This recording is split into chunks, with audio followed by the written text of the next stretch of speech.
Michael Cohen was cornered in what appeared to be a lie. I don't think I've ever seen a star cooperating witness get his knees chopped out quite as clearly and dramatically as what just happened with Michael Cohen. This does seem pretty bad, though. This does seem, I feel like there are a lot of questions that have been raised. I think if I was a juror in this case, watching that, I would think this guy's making this up as he's going along. The other big story out of Manhattan, as Michael Cohen and the prosecution story started to crumble, is how the media reacted to this. You see, this is all they've got right now. The Atlanta trial is dead. The Florida trial is dead. The D.C. trial is waiting for a Supreme Court decision. All they've got is Alvin Bragg, Stormy Daniels, and Michael Cohen. And when that started to disintegrate, the media went insane. Michael Cohen was cornered in what appeared to be a lie. I don't think I've ever seen a star cooperating witness get his knees chopped out quite as clearly and dramatically as what just happened with Michael Cohen. This does seem pretty bad, though. This does seem, I feel like there are a lot of questions that have been raised. I think if I was a juror in this case, watching that, I would think this guy's making this up as he's going along. Sarah, I think my favorite part of this coverage was having to watch Anderson Cooper detail what he saw because he was sitting in the courtroom. At one point, he had to take his glasses off and wipe the sweat off of his brow because he can see that everything that they've built up here with their special logos, the hush money trial, it's all slipping through their fingertips. It's great. It is amazing. And the best part, again, is that it was all tanked by a 14-year-old boy. Yes. Honestly, it is so absurdly funny because they do all of this. They create this false narrative. Look at the January 6th trial. It's all mass produced. And then a little kid prank calls Michael Cohen. And then they're saying, oh, well, why didn't you block the number? 14-year-old boys are smarter than that. They would have found other numbers or just calling like star 69. It's not hard to do that. And the fact that he was so dim-witted to do that and make such a big deal about it. And now, how many years later, a 14-year-old boy is the one to tank it. I just want to meet him. I want him to be on Jesse Waters or your show. Just interview him. See what happened. The guy who tanks Michael Cohen. There's nothing more Michael Cohen than threatening a 14-year-old boy with the Secret Service because he's prank calling you. That's such a gorgeous thing. But Greg, I mean, I keep waiting for the day of reckoning for the media, from Russian collusion to January 6th and now to this. I keep waiting. Oh, and let's not forget Hunter Biden's laptop, et cetera, and the censoring of social media. I mean, will this finally be it, or is this just we just got to deal with the fact that this is how the media is always going to be? Well, it's definitely the latter point. Like, the media has always been like this, and this is how they're always going to be. And I guess the day of reckoning has basically already came. Like, trust in corporate media is basically at an all-time low. Like, the viewership and the subscriptions, they've slowly declined over the years because, like you said, they build up, whether it's Russian collusion or whether it's something like this, they build up these totally fanatical stories about Donald Trump that, you know, anybody paying a modicum of attention can tell that there might be something fishy here. And then they get chopped up from under their feet and they look like idiots. And, like, you know, all the clips that you showed there, it was them.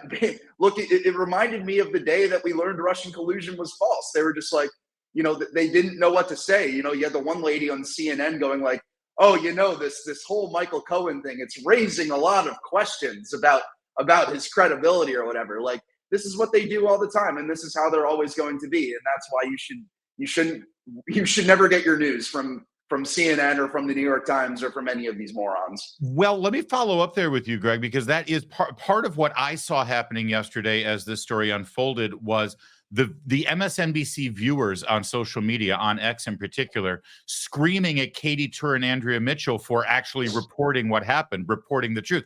If you're a viewer of MSNBC, if you're a viewer of CNN, and all you've been getting up until now is Trump's going to jail, bad orange man in an orange suit, it's going to happen, and this happens, I mean, that audience has not been served with the facts of this case, and so it's going to be a shock to their system. It's going to create an angry electorate. That's what the media is doing here.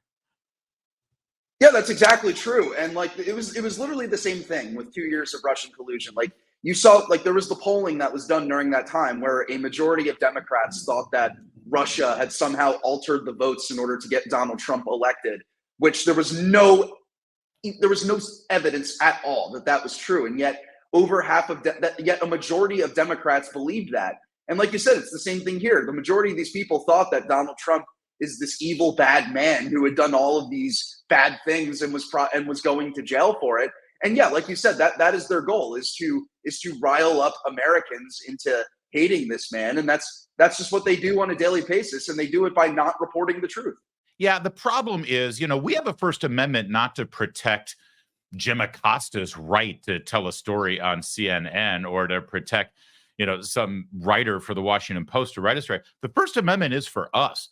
The American people need to have a free press so that we can be better informed. These people are not better informing the American public. They're just becoming propaganda arms for whatever political party they want to be supporting at any given time, or political candidate or political idea. MSNBC is the worst of the lot. Let's take a look at how they took the news yesterday. I think the punches are building cumulatively. I think Tuesday there were bruises, and today there's blood, to extend the metaphor. They're not done, and this is a back and forth process. I was listening to your reporting, following along like everyone. I'm going back in the courtroom next. I was just speaking to our colleague Lawrence O'Donnell, who spoke to MSNBC today as well. I think the collective view is these are moments the jury will remember, and they are instilling or adding possible doubts about Michael Cohen's long-term credibility. As I think everyone knows by now who's followed the trial, the question isn't has he changed his mind and retracted things. Both sides agree on that. That's not in doubt. The question is, does this guy still lie? And if he does still lie about anything, little, medium, or large, can you trust him? And the standard is not, okay, do we have to be convinced that he lies about everything? The standard for the jury, and why Blanche is making some progress, is by the end of this, does the jury have reasonable doubt about Cohen telling the truth on elements of the crime? The other stuff won't ultimately matter when they deliberate. It just accrues. But what we saw in that kind of dramatic back and forth that it's been described today, well, but you did lie, and have you lied, and why do you sound like this, and a podcast where you might sound allegedly unhinged, all of that accrues to whether jurors go back and say, I doubt whether he's telling the truth about an element of the crime. For example, Trump's criminal intent back in 2016. So I think they are landing blows, Andrea. They're landing blows. So, Sarah, when MSNBC has to face the music on things like this, things start to crumble for the Democrats and for the left. But does it resonate? Because if you're not suddenly tuning into the right day where facts come through, you really think that this whole trial is about whether Donald Trump had sex with Stormy Daniels or not, which last I checked may be odious and gross to think about, but it's not against the law. It just depends who you think, well, MSNBC thinks is being bruised and bloodied. In my opinion, it's their careers, because the American people are so sick of the gaslighting. I'm sick of the gaslighting. It's just been 1 minute after another of basically election day coverage, like where's Stephen Kornacki just coming up to give us the play-by-play about the new news of the court trial. And it's disgusting to see, because we're told day after day, you're evil, you're a racist. As a Republican, how dare you? They're calling us the liars, and then their star witness goes on and lies through his teeth because he can't get his act together. And I'm sorry, this is embarrassing that this is the star witness for them. Yeah. You can expect it. Once is a mistake, second is a pattern. That's all it comes down to. It also doesn't help that Michael Cohen literally looks like a rat. I mean, if they were doing a live action of Ratatouille, he'd be the star. It's creepy when you look at his face. Not to be too gratuitous or mean. Greg, this also opens up a lane for alternative media. We're growing. We're exploding. Live streaming news shows like this one, everything that we're doing at Town Hall across our Town Hall websites, including Red State and Hot Air and PJ Media. And our colleague, Matthew Foldy, who was just on the program here a couple of weeks ago, it was just announced that he's starting a brand new right-of-center news service. Not an opinion site, but a news service based out of Washington, D.C., because there is still a demand for news and for facts. These guys, with their budgets, they're just not fulfilling that demand. No, and yeah, alternative media has exploded over the years, and Elon Musk buying Twitter, now X, played a huge role in that, and that really is the future of media. It's not these massive corporate outlets that are beholden to their corporate overlords and that have this fanatical hatred for half of the country. It's not just the conservative media, like you said. It is alternative media that will give both sides of the story and really and explain what Republicans are actually thinking, without the lens of these morons like Ari Melber on MSNBC.